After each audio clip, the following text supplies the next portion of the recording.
7 a.m. on the West Coast. Yeah. Welcome, everyone. All right, I think we'll go ahead and get started. Thank you, everyone, for joining us today. Our regular attendees, we welcome you back. And for those new attendees, we appreciate you tuning in. QLI is a Center of Excellence model located in Omaha, Nebraska, with brain injury and spinal cord injury, stroke, chronic pain, amputee, or other complex situations where inpatient setting might be warranted. We sit on a lovely 40-acre campus, kind of resembling a college-type feel, with just about 400 terrific team members. And there's your little tidbit if you're not familiar with QLI. And let's go on to introducing our presenters today. We have Dr. Jeff Snell, who's one of our extremely talented teachers and clinicians here at QLI, along with Brad Dexter, who is one of our treasurers here on campus on our clinical team. And they're going to be presenting today on somatosensory functions and balance, and a few housekeeping items prior to those guys getting underway. This is a CEU webinar that's provided for CCMC only.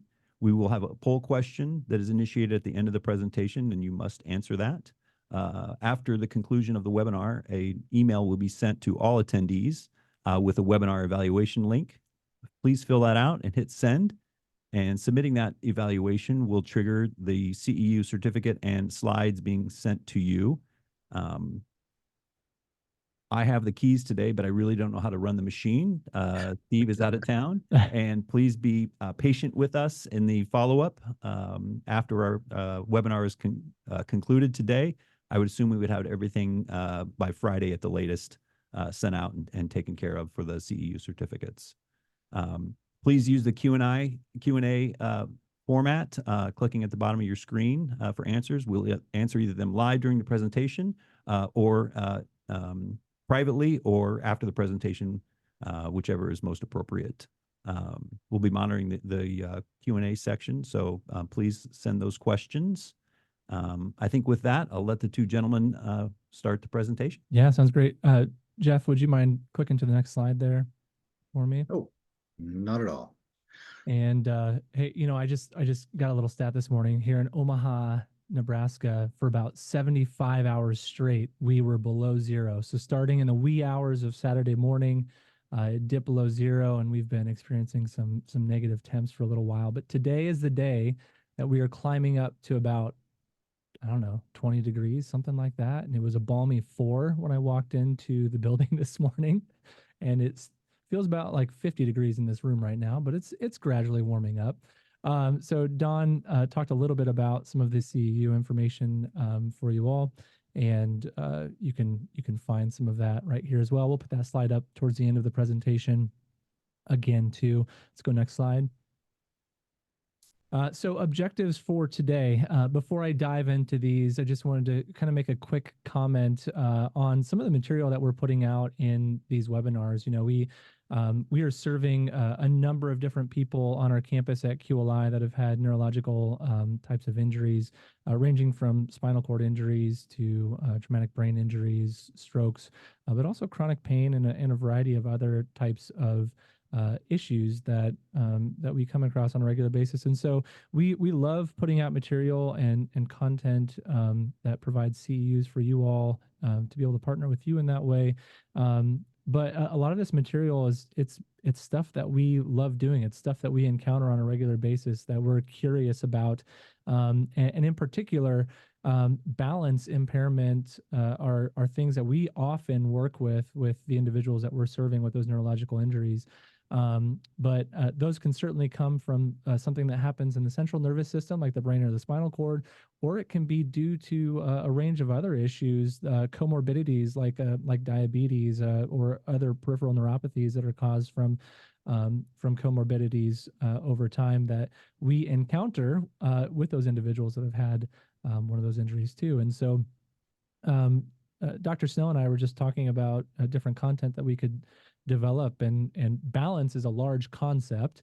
And so we ended up breaking it down into the 3 different systems that contribute to balance, namely vestibular, somatosensory, and vision. And so this ultimately is part 2 of that series. We covered vestibular system in November, and we'll cover the visual system next month in February. And there may even be an encore performance of some kind, Jeff, with a part 2 of the vestibular system, because we got a lot of really good questions after that, and there's so much to dive into. And I think just hearing from you all too, you're encountering a lot of vestibular um, pathology in your line of work as well. So let's dive into some of the objectives here. So Dr. Snell and I are going to identify the sensory inputs to the brain relevant to establishing and maintaining balance. We'll look at the different mechanisms of neurological injury and how they can impact somatosensory functioning and ultimately balance. And then we'll dive into just how we assess specifically the somatosensory system for balance and the underlying dysfunction that it can cause. And then lastly, we'll kind of land on different environmental strategies and different modifications to address the long-term impacts of those balance impairments. So I'm going to leave this up on the slide. And if you are in a place in your office, I just have a short activity for you. I'd love if you would stand up for a moment, stand up from your desk. Obviously, if you're driving and tuning into this while you're driving, please don't do that. But stand up near your desk. If you happen to have any balance impairments of any kind, and you know that, please make sure you have something nearby to hold on to protect you. But stand up, and I want you to put your right foot in front of your left foot. Okay, so right foot in front of your left foot. And again, if you have any balance impairments or you feel like your ankles are getting wobbly, put your hands over that desk or over the chair in front of you and just kind of hover there so you have something to grab onto. All right. Now, standing there, right foot in front of the left, I want you to look to your right. Now look to your left, look to your right, look to your left, to your right, look to your left. Good. Pause. Okay, look straight ahead. And I want you to close your eyes briefly. Close your eyes briefly. Okay. And pause. All right. Go ahead and have a seat. All right.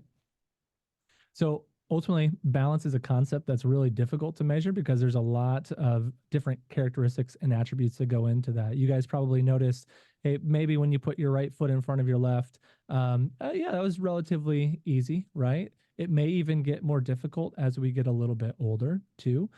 If you've had an injury of any kind to your lower extremities, if you have some weakness in your core, in your pelvis, any of those can start to impact your balance. Now, what happened when you started to turn your head to look to your left and to your right? It challenged you a little bit more, right? We engaged the vestibular system there. And what happened when we closed your eyes?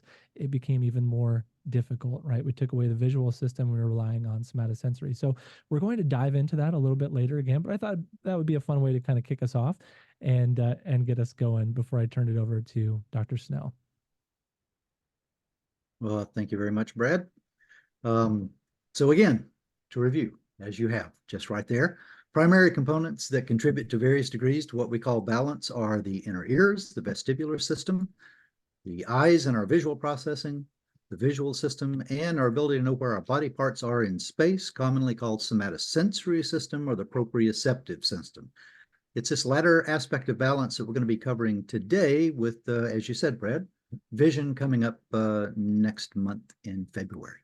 So balance is a combination of sensory inputs, integration, and processing of that information.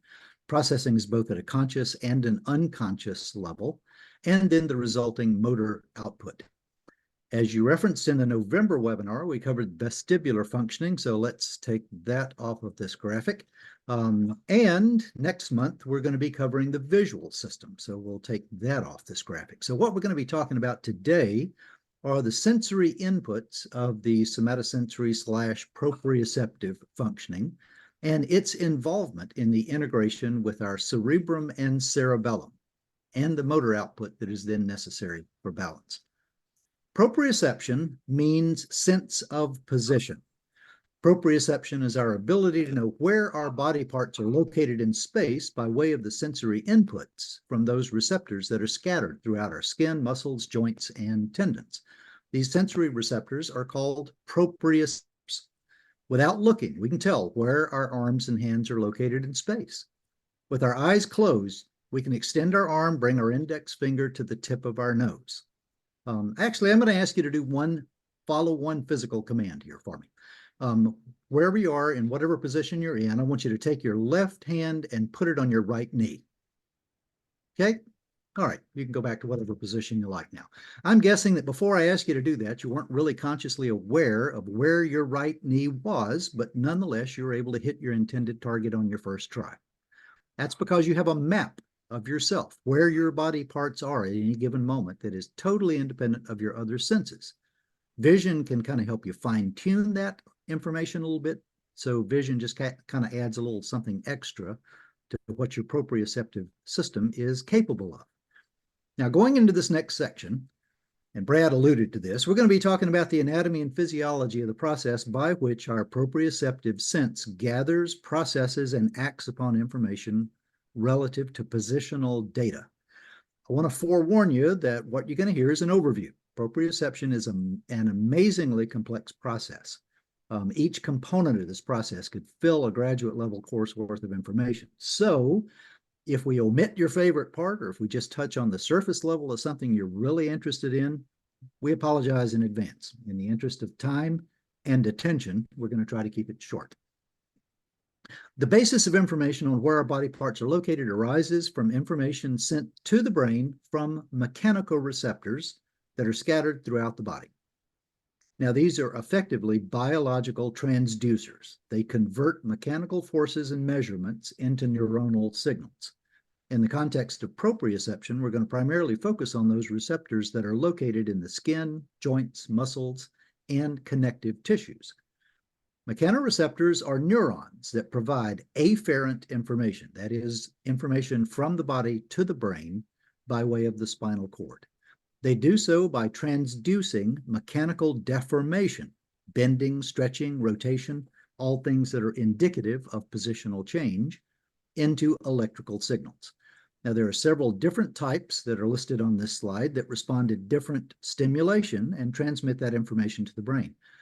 It's worth note that this is not an exhaustive list of the mechanical receptors that are within the body, but we've tried to limit this to the list that are most associated with proprioception.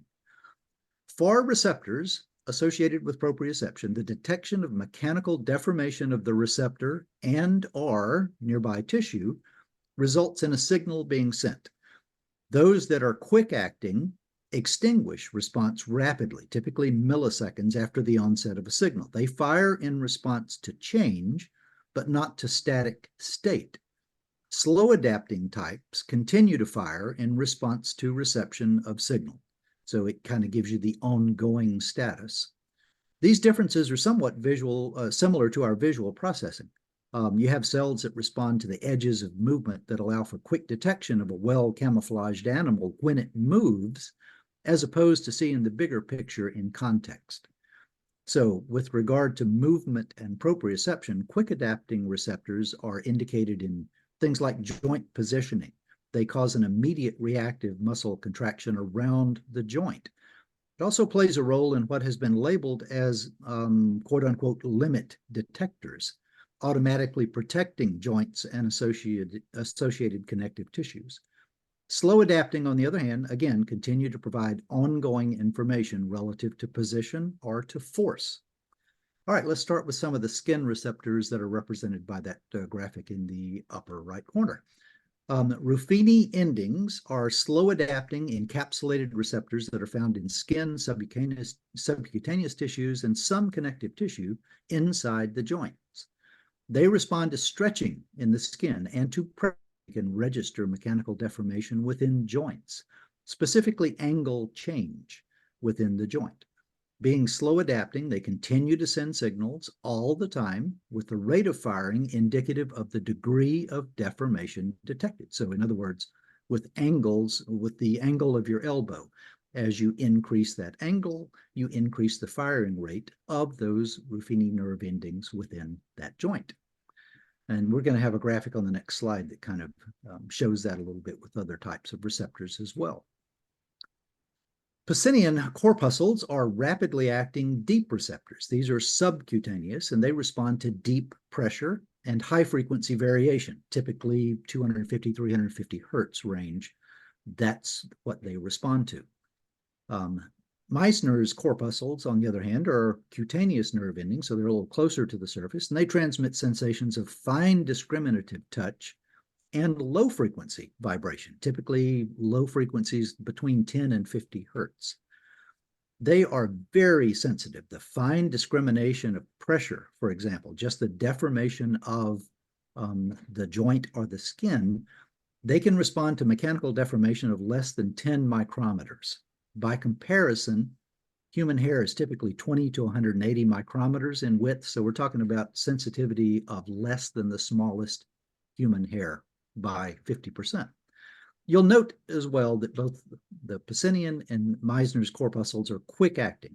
That reflects their response to dynamic qualities of mechanical stimuli. In other words, they perceive change, and then that perception rapidly extinguishes.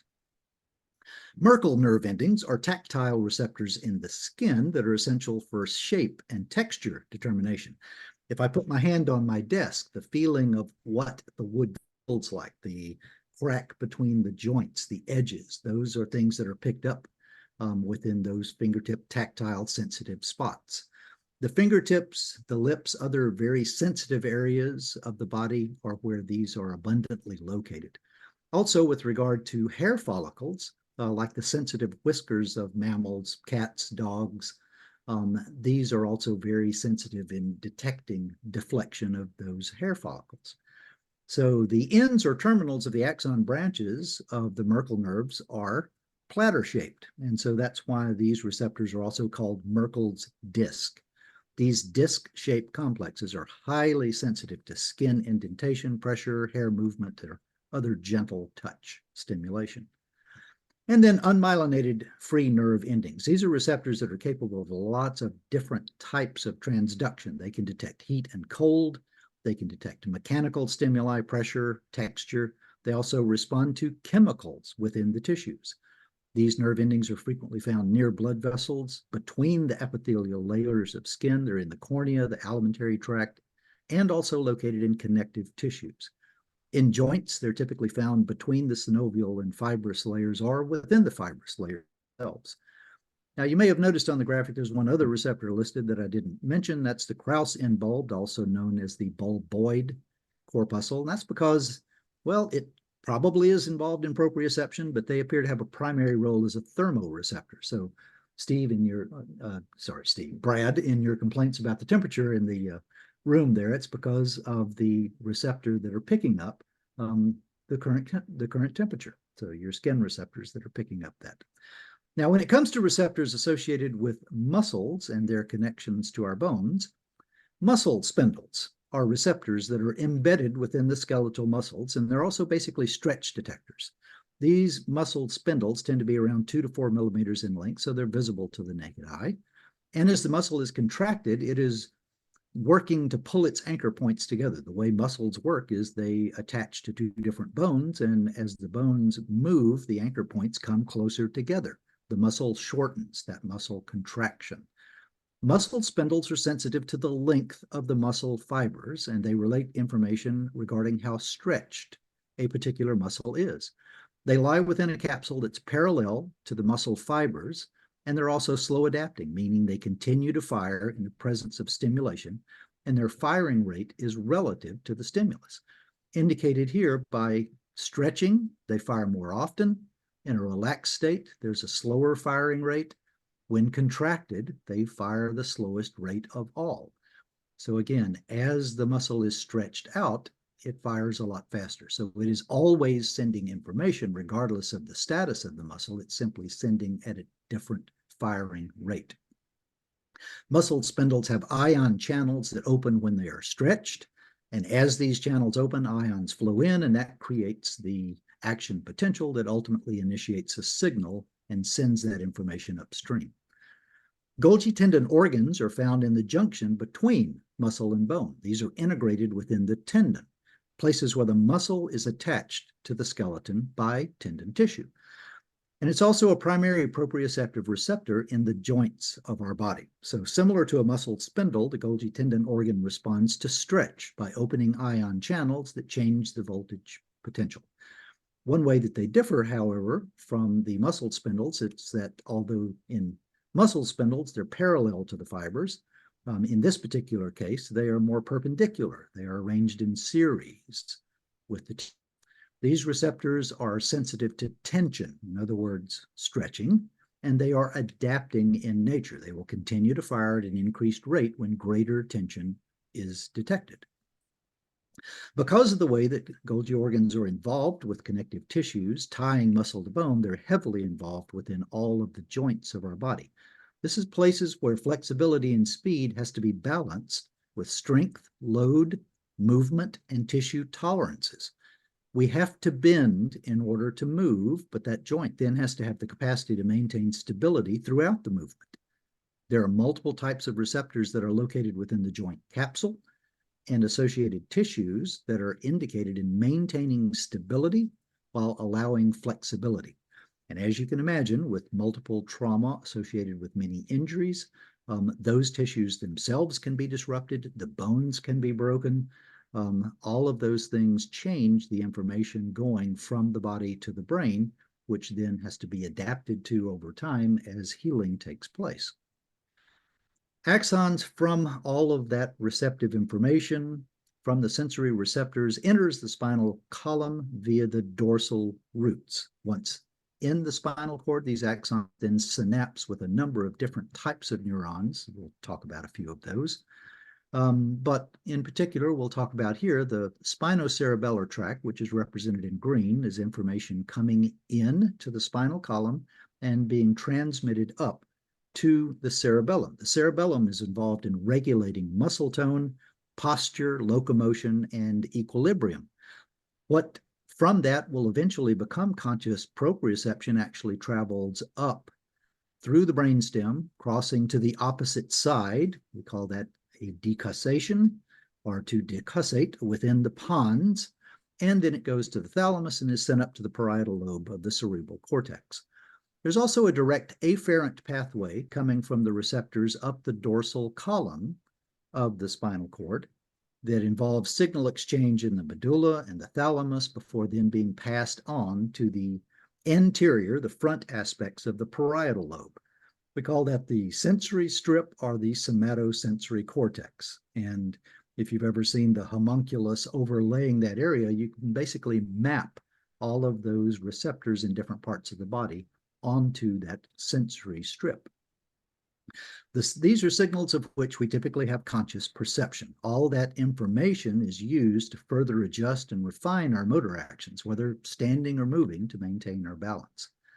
And then lastly, completing that loop back to the skeletal muscle, information from the motor cortex of the brain descends down the corticospinal tract, where it will eventually cross over to the contralateral side within the pyramidal decussation of the pons. Now, it is a very interesting physiological point that around 75 to 90% of the fibers actually decussate at that point, but there's a lot of individual variation of that anatomy. Around 5 to 15% typically of the fibers do not decussate. In other words, they maintain the same side. We know that generally the right side of your brain controls the left side of your body, and it's because of that decussation, that crossing over in the pons. But around 5 to 15% of the fibers do not cross over. They are ipsilateral. They go down the same side of the body. So those make up the anterior corticospinal tract. That extends into the spinal cord, but it only goes around the lower thoracic level. There are also collaterals for that corticospinal tract as well, which can provide alternative pathways for neural transmission in cases where the primary pathways are disrupted. Use of these alternative pathways actually allows for rehabilitation and potential recovery of function in instances where the primary pathways are damaged. In other words, if you're if you have an infarction that affects the right motor strip of your brain, you're often going to then have weakness or loss of function on the left side of your body. However, you do have some ipsilateral pathways that go down from the left side of your brain to the left side of your body, which does provide a mechanism by which you can alternatively train those pathways to move the muscles. That's how you get recovery in cases where the tissue itself, after that infarction, is no longer present. So there are a lot of stages of motor response that contribute to balance based on proprioception. But overall, sensory information that we can potentially be aware of is processed within the upper part of the brain in the cerebrum, with a lot of that information being refined or automated by the cerebellum. Spinal reflexes can be responsible for a motor response. Most of you, I would guess just about all of you, are probably familiar with the instance in which the doctor hits your knee with a hammer. That's called the myotactic reflex, also called the patellar or knee jerk reflex, commonly tested at a physician's visit, where you cross your legs and the outer leg is tapped with a little hammer. What's actually tapped is the tendon that attaches the quadriceps muscle, which rapidly stretches the Golgi tendon organs. Remember those stretch receptors that we talked about? That sensory information travels to the dorsal horn of the spinal cord, where it synapses on alpha motor neurons that innervate the quadriceps muscle. So what's happening there is activation of motor neurons in the spinal cord that contract the quadriceps, extending the lower leg. They call this a monosynaptic communication because there's only one synapse between the sensory input, the hammer tap, the stretching of the Golgi organ, and the motor output, the contraction of the muscle. The reflexive kick is controlled at the level of the spinal column, at the spinal cord, and it can't be intentionally suppressed. You can concentrate on keeping your leg still all you want, but when the hammer stretches the Golgi organ, it's going to cause that reaction.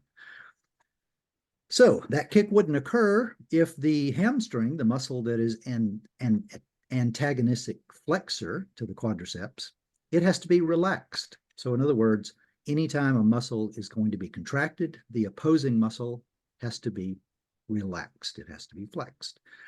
So that causes your lower leg to extend. So there are also synapses within neurons that can send an inhibitory signal to the hamstring. Physiologically, we call that reciprocal inhibition, and that is necessary in order for the leg to kick out in response to that hammer tap. Another example of the spinal reflex is the withdrawal reflex, or the flexor reflex.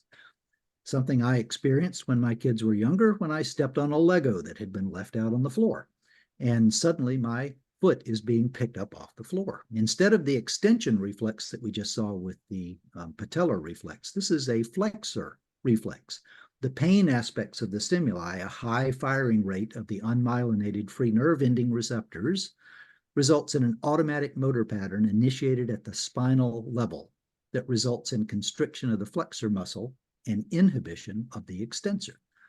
Now, the really interesting thing to me about this is there's an automatic spinal motor response that's called the cross extensor reflex. Well, what happens here is if you pick up one leg, the other leg has to support you. It's how you maintain your balance when you have reflexively lifted up one of your support structures. If you step on something painful, as a result of the spinal reflex, you lift that leg up quickly before you're even consciously aware of it, and your other leg has to support your weight shift also before you have time to think about it. This is the result of interneurons that communicate across the midline of the spinal cord and send information to the motor neurons on the contralateral or opposite side. The signal to the leg still on the ground gets an extensor signal and an inhibition of the flexor. It makes for a stronger base on which to balance. By the time that has begun happening, your brain is now beginning to process. You're becoming aware of what is happening, and it starts to then refine that input through cerebellar and cerebral signals to maintain your balance or to pick a safer place to put your foot back down. Now, I mentioned before that the cerebellum regulates muscle tone, posture, locomotion, and equilibrium, so it plays a critical role in maintaining balance. And it doesn't have us consciously pay attention to doing so. It does it automatically. When a more complicated and coordinated set of muscle signals needs to be immediately and automatically sent out, this can also be at the level of the cerebellum, such as when you're walking and you catch your toe on an uneven piece of sidewalk or rug. You exhibit a reflexive compensation not just in your legs, but also in your trunk and sometimes even your upper extremities. Such coordination involves efferent signals from the receptors, spinal reflex response, and information to the cerebellum, which can go back down the spinal column and up to the brain to initiate a full body response. In this graphic, we're looking at the cerebellum from the side, and the brain stem is here on the left, and the cerebellum is here on the right. Within the cerebellum, information is processed and sent out via a series of deep cerebellar nuclei. These are vital points, like a funnel for information passing in or out. These, in turn, are connected to the brain stem by way of bundles of fibers. These are called cerebellar peduncles. These are pathways that carry information in. And as you can see, the inferior cerebellar peduncle and the middle cerebellar peduncle are primarily afferent in nature. In other words, they are primarily inputs into the cerebellum. The superior peduncle conveys primarily output information. And there are these deep cerebellar nuclei that can, when immediate response is necessary with automaticity or speed, send that information back down the column even before it gets to the brain, even before, again, we're consciously aware of that. A great deal of output of the cerebellum, in addition to the dorsal column information that's sent to the sensory strip of the cortex, goes up to that anterior parietal lobe. Now, again, like I said, the right side of your brain controls the motor functioning on the left side of your body, and the sensory information from the left side of your body is perceived and processed by the right side of your brain. That decussation or crossing over occurs in the brainstem between the cerebrum and the cerebellum. The left side of your cerebellum predicts and refines motor information for the left side of your body. Damage to the left cerebellum causes degradation on the left side of your body in the same way that damage to the right side of the motor strip causes degradation of the same function. Now, as we talked about earlier, once the information gets to the level of the intended motor activation in the body, the signal exits the central nervous system and gets passed on to the peripheral nervous system for execution. Now, once we get outside of the central nervous system, then I have to pass this on to somebody who knows a heck of a lot more than I do about the so what of everything we've talked about so far, and how to assess and rehabilitate disruptions impacted by that system. So, Brad, you take the reins and lead on. All right. Thank you, Jeff. So just as we start to assess this, typically where we're going to start is with some kind of a movement screen, right? It's always helpful to understand what has been maybe done before or done already with a person. It's helpful to kind of hear what their input might be in regards to balance and the environments that they might struggle in. But starting with a movement screen of some kind is always a very helpful place to begin. It allows you as a therapist to see, to kind of hear how they respond, to feel how they respond in different environments. And after we do that movement screen, then we can start to really kind of zoom in on some specific areas. And so just as Jeff went through some of the anatomy and thinking through the different types of receptors that are working, we have to, as therapists, kind of understand, okay, how much of this balance problem might be impacted by the vestibular system, given their mechanism of injury, or by their visual system, or in this case, as we're talking about today, by the somatosensory system. And so typically, there's a few different ways that we're going to actually get or kind of create an image or a picture in our minds and even communicate that to the patient themselves as to what's going on. One, we're thinking about those receptors like the Merkel's discs, right? The cutaneous inputs that are coming from the Merkel's discs. And Jeff, if you'd advance to the next slide for me. We're also then thinking about the muscle spindle fibers, right? And I put a little image of kind of the pathways as Jeff was talking about too, because if there's an injury to the brain on a certain side, we might be able to expect that, as Jeff was talking about, that the opposite side of the body would have sensation affected. And because we also kind of know what the pathways of some of those afferent connections are as they come up, if there's a type of injury, say in the midbrain, in the pons region, or in the spinal cord, we also might be able to make some hypotheses about what sensation will look like before we start kind of zooming in on the assessment tools as well. So advance for me again, Jeff. So one way of kind of looking at the Merkel's discs is by using a monofilament. So it's a 5.07 monofilament with about 10 grams of force, and you can order a lot of these devices even off of Amazon and utilize these on 5 different spots on the underside of the foot to get a good image of what a person feels. Right, these are looking at the Merkel's discs pretty well. And give us a good idea of the type of sensation on the bottom of the foot.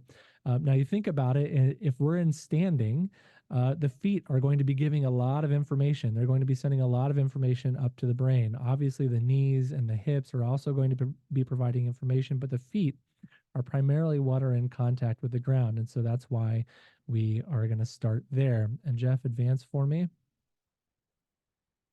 And then another thing that we can do is use a tuning fork. So 128 hertz tuning fork on the dorsal side of the foot, especially up near the great toe, gives us a good idea of like those Pacinian corpuscles and the functioning that they have available to them, and what a person is able to feel. Oftentimes, I think there's education that can kind of come into play in the assessment too, because I might get people that come to me and they just say, my foot feels like it's burning. My foot feels like it's asleep or like it's numb all of the time. In my mind as a clinician, I kind of want to know how long ago was this injury? Um, what was the mechanism of the injury, right? If there's some underlying comorbidities like a diabetes, or there's a peripheral neuropathy already in place, my expectation of what recovery might be in that situation is different than if it's a person who maybe just had a stroke or maybe just had a TBI and they're 2 months, 3 months post, right? I'm expecting some of that recovery to come back, and I'm expecting their sensation to start to change. And so it's something that I want to kind of have a snapshot of at the beginning of our time together and be able to kind of track as we go on, so that one, I understand it, and I can also communicate it to the patient as they're feeling a little bit better too. One way I like to describe some of these somatosensory feelings to people is like if you've ever had dental work done and you've received that kind of shot up into your mouth that numbs maybe even one side of your face, right? You go through these different phases where it's maybe completely numb and heavy, and you can kind of even hit it and it feels funny. Our patients sometimes feel that way in an extremity. It can feel really heavy and numb to touch, right? Because those endings can't get any information back up to the brain. Um, uh, and over time, what you start to feel is maybe some tingling or creeping on the side of your face, right? You start to feel a temperature change from maybe warm to cold. And then that heaviness or the numbness that you feel starts to kind of fade, and things kind of loosen up and lighten up a little bit more as well. And those are kind of these phases of sensation or feeling of recovery that the folks that we're serving can go through, and that's what we're trying to track as we kind of create a map with these types of tools. Go ahead and advance to the next slide for me, Jeff. I always find this interesting. We see this sensory organization test. This is used a lot more kind of in research settings, but if you get into some larger rehabilitation centers, you can find these types of machines in those locations as well. But I want to kind of set up how we often are assessing balance functionally within the clinic by using this. So back in the 80s, there was a PhD that was working for NASA, and he was really interested in as to why astronauts, when they were coming back from being in space, they had a hard time organizing their sensory systems when they got back into a gravity based environment. And so he created this device in the sensory organization test that Neurocom still sells to this day, that has a force plate in the bottom of it, and it allows some amount of sway forward and backward as well as side to side. You can set that force plate to be fixed, or you can set it with a sway reference for the patient's movement. The environment, so the kind of picture that you see out in front, that visual surround can also be fixed in one spot, or it can start to sway. Um, and so by doing this, he was able to kind of start to track how those astronauts were organizing their sensory systems, what was difficult for them when they got back, and be able to train them to utilize somatosensory vision and vestibular. There happened to be a couple physical therapists in the 80s that did some PhD work with this researcher. And they ultimately came out with kind of a modified test that could be used in a clinical setting that ultimately utilizes like a foam or a firm surface as well.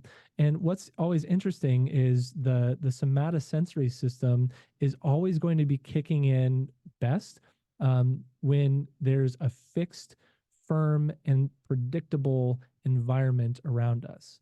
As soon as that surface becomes irregular or unpredictable, we start to rely even more on our vision and our vestibular systems. And so you think about walking on a sandy beach, you think about walking just in your grass or mowing outside, or going out to get the dog, walking through the park, those types of things where maybe you're going up and down inclines. We start to rely more on our visual systems and our vestibular systems in those environments because the surface and the environments are not as fixed.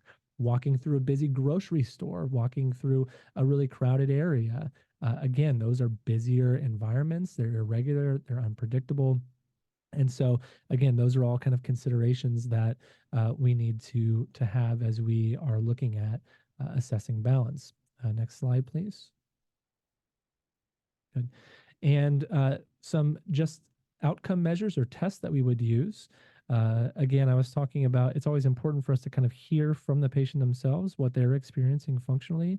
There's an activity specific balance confidence test that we can give to people to kind of understand, hey, what's your level of confidence just walking through your house? What's your level of confidence bending over to pick something up off the ground? What if you needed to go up and down the stairs? How about just walking out to a vehicle in your driveway? It's helpful to hear from the individual themselves maybe what specific scenarios are difficult for them. That's a subjective measure. A Berg balance assessment is more of an objective measure where we take people through specific tasks, whether it's just standing or sitting. It can be reaching out in front of them. It can be turning around in place. It can be having to step over an item or step up onto an item. A functional reach test, something we all do, or you might reach for clothes out of a closet or for your toothbrush or in the kitchen. How a person is able to do that and how far they're able to reach are important information. It gives us information about maybe ankle mobility in some ways, knee mobility, hip mobility, and also the sensation organization coming up from the feet to the brain. And then the Tinetti and functional gait assessments are include somatosensory system, but through more of a dynamic environment through walking.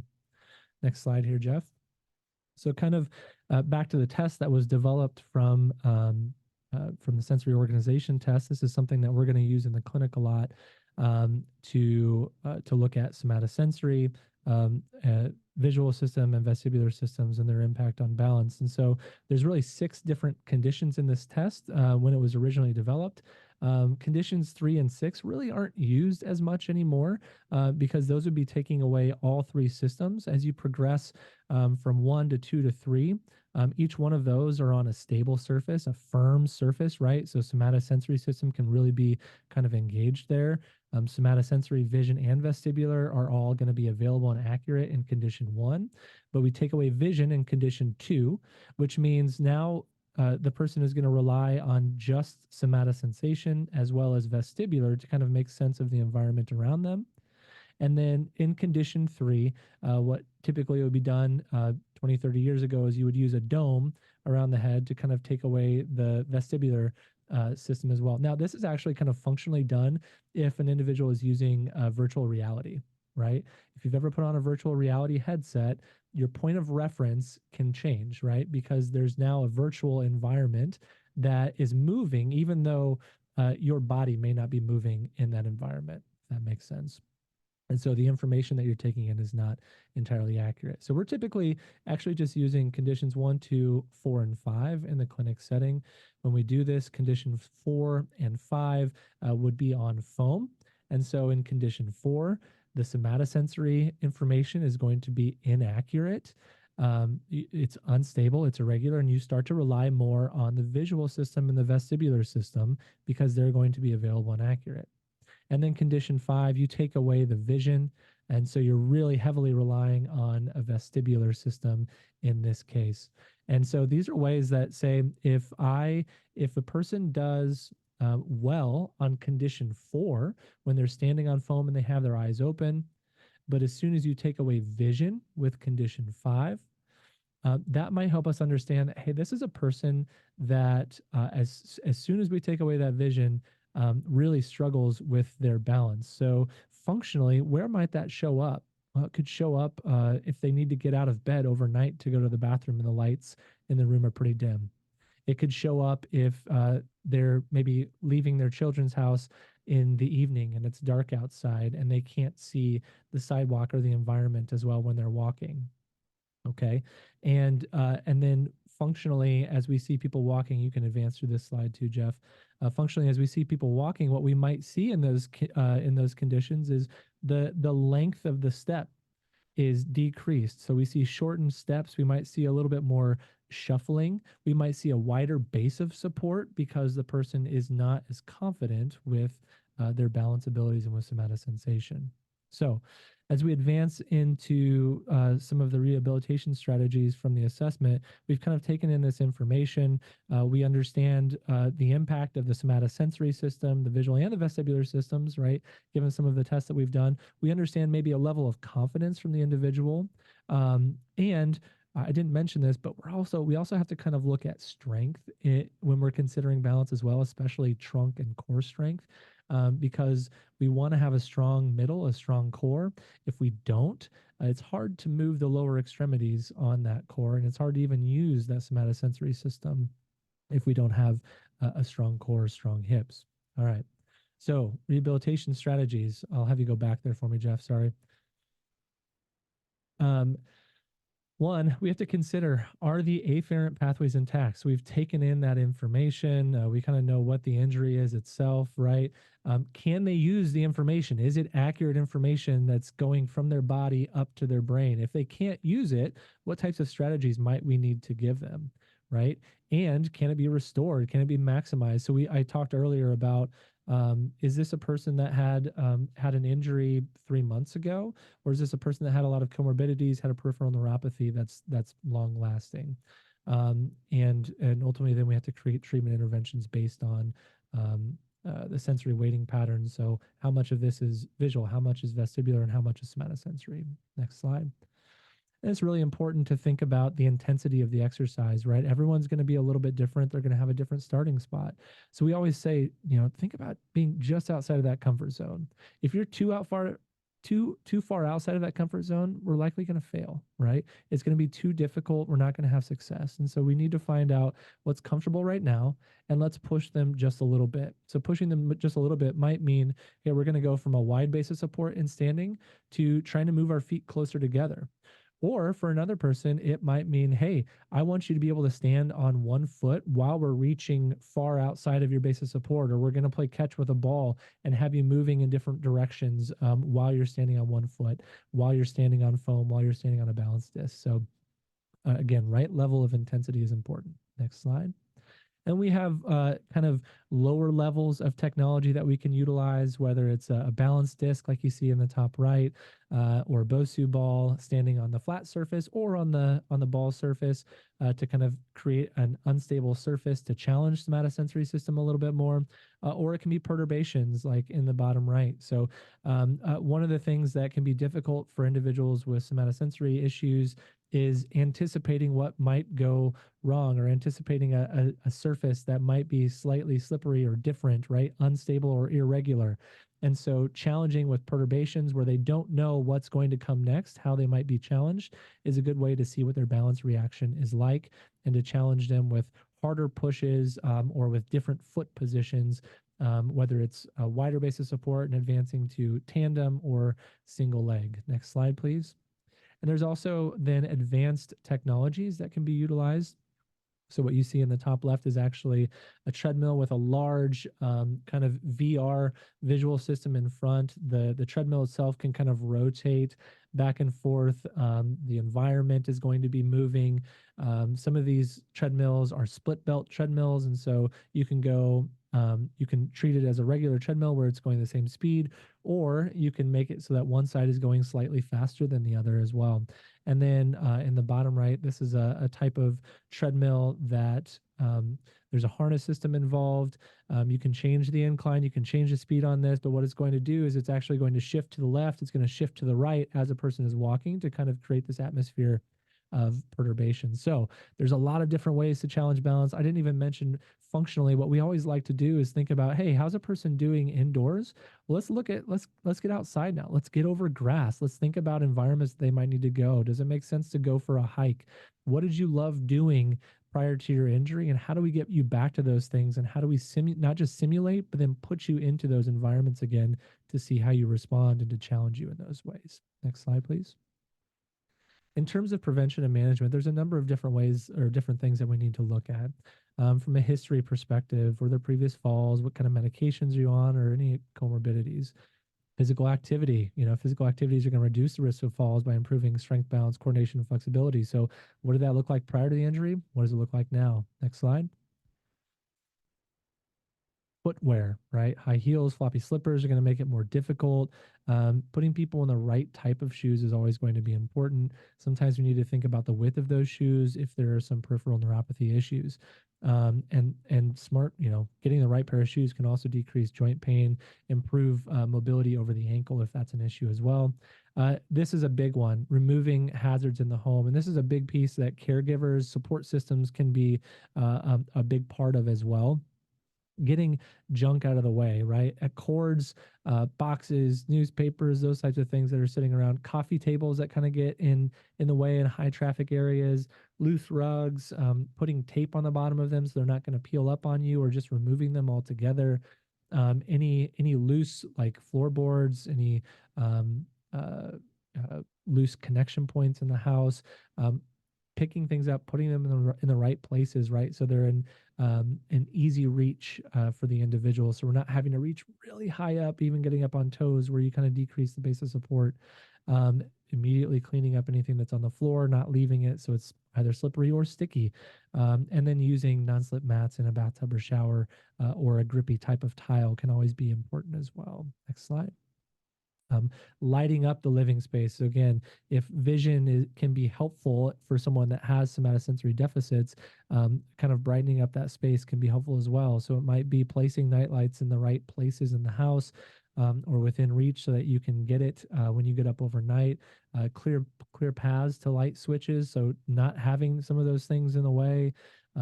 Making sure you turn on the lights before you go up or downstairs. These are a lot of things that we have to talk to our patients and to their families about to make sure that we're reducing the risk of falling when they get back into those environments. Using assisted devices. This is one that just feels like a duh type of a thing, but we have people that are resistant to using assisted devices or start to stretch their abilities a little bit when they get back into the homes. And so making sure that the environment is set up with handrails in the appropriate spots, non-slip treads, raised toilet seats, or putting armrests on the toilet or around the toilet, grab bars in the shower or tub around the toilet. And then even benches can be helpful in the shower or toilet as well as a long-handled shower head. So we're not necessarily needing to stand up in the shower if that is an ongoing issue. Next slide, please. This is a really nice kind of image in my mind to kind of see what we're talking about in terms of environment. If you look at the picture on the left of the slide, those are a flight of stairs that are just really busy. They're busy on the visual system, and it can be difficult to kind of see where one step ends and where the next begins. You look at the picture on the right, though, and there's a clear change in carpet visually at the bottom versus the top of the stairs. Each one of those steps is denoted by kind of the corner or the ridge of the step, and there are handrails on each side as well. So that's a friendly flight of stairs as opposed to the busy carpet on the left side of the slide. Next slide, please. And again, I think one of the biggest pieces that support systems can be helpful with in these regards is just thinking about the environment that the loved one is going to be coming back into and where they might be going as well in the community, and providing the right level of support there, whether it's encouraging them to use an assistive device, to use the cart in the store, to think about, hey, should you be going out to shovel that sidewalk, or can I do that? Can we put grips on the bottom of your shoes? What do we need to think about? So these are things that therapists should be helping to prepare families to think through ahead of time, creating lists for them, trying to do teaching in the moment contextually, to be helpful. And next slide, Jeff. And I briefly just want to go through this to kind of put things together and foreshadow for our next presentation as well. So just a short case study. Judy was a 73-year-old female. She had outpatient therapy after a fall at home. History, COPD, congestive heart failure, right rotator cuff, Parkinson's disease, hyperthyroidism. She fell during the day while she was walking a dog that was on a leash down the sidewalk in her neighborhood. Another dog came by, and Judy's dog basically wrapped himself up around her. She lost her balance. She fell over onto the concrete sidewalk. They did x-rays. She didn't have any fractures, but she had a sore hip. She couldn't really recall the last time that she fell. She walks without an assisted device. She has decreased stance time on her right lower extremity. No other real visible signs of motor dysfunction. Had a somatosensory system test with a monofilament, did really well with that. So good somatosensory here. Didn't score as well on a visual acuity screening, 20 out of 70, and no impairments on oculomotor exam. So we went through the sensory interaction test, the sensory organization test, and condition 1. So that's firm surface, eyes open, vestibular system intact, 30 seconds, did well. Same thing on the second one with eyes closed. The fourth one, so she's standing on foam, eyes open. Again, did the full 30 seconds on that.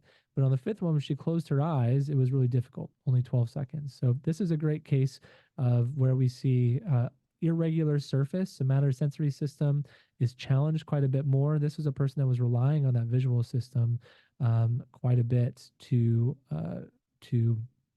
maintain her balance on a regular basis. And so trying to just tie these things together a little bit, this will be maybe just a good foreshadowing of getting into the fact that, hey, visual system is kind of the missing piece for these balance problems that some of the folks that we're working with on a regular basis are going to be challenged by. So just to conclude, again, visual system, vestibular system, somatosensory system are all key pieces of the puzzle here when we're thinking about balance. And we can't just think about one of them. We have to think about all three of them. And so hopefully Jeff and I flew through this presentation and did it some justice today. And pretty amazing. You wrapped up perfectly in time for us to have our poll question put up. So I will go ahead and put in the poll question and launch. Go ahead and answer that. Jeff, you want to bounce through the references and maybe get to that last slide, put that up so folks absolutely. There are some selected references from which this information was pulled today. And again, for your CEU information, if you would answer this poll question, and then there will be an evaluation sent out within the next day, and CEU certificates and presentation slides will be sent out on submission of the evaluation form. Don, I think you said you wanted to try to get that done by the end of the week if you can. Is that right? That is correct, Jeff.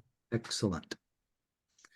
Well, I mean, all of these are just really complicated systems. Again, we just kind of hit the surface on this, but these are all issues with which we are often faced with our population of individuals that are going through rehabilitation QLI. It's something that, we develop these presentations for our own clinical staff, but want to share it as well. It also allows us, the best way to really learn something is to teach it. I don't know about you, Brad, but I learn a heck of a lot every time we put together a new topic. Yeah, same. There's kind of that saying of like, learn it, do it, teach it, right? It's one thing to do it, but then to have to think about why am I doing that? What, how am I organizing that information? How do I communicate it clearly to someone else? It's always helpful. And then just the organizational aspects of pulling it all together without going down the rabbit holes that I invariably go by when I'm trying to learn more about something. I know we didn't want to necessarily spend an hour and a half on muscle spindles, but you know, you have to figure out a way to compress that in. So I hope it was interesting for everyone. All right, I'm going to go ahead and stop the poll and share the results. You can see there that the answer is true. And we've got some questions coming in. Compliments. Thank you all for sending in some notes. I'm going to stop sharing. There we go.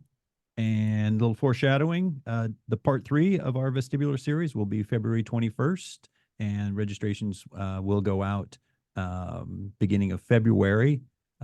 Gentlemen, thank you so much for this topic and presenting and teaching today. And thanks to our audience for signing up and attending, and we'll see you all next month. Absolutely. Thanks everyone for joining us. Brad, fantastic job. Thank you, sir. Same to you, Dr. Snell. Thank you, everyone.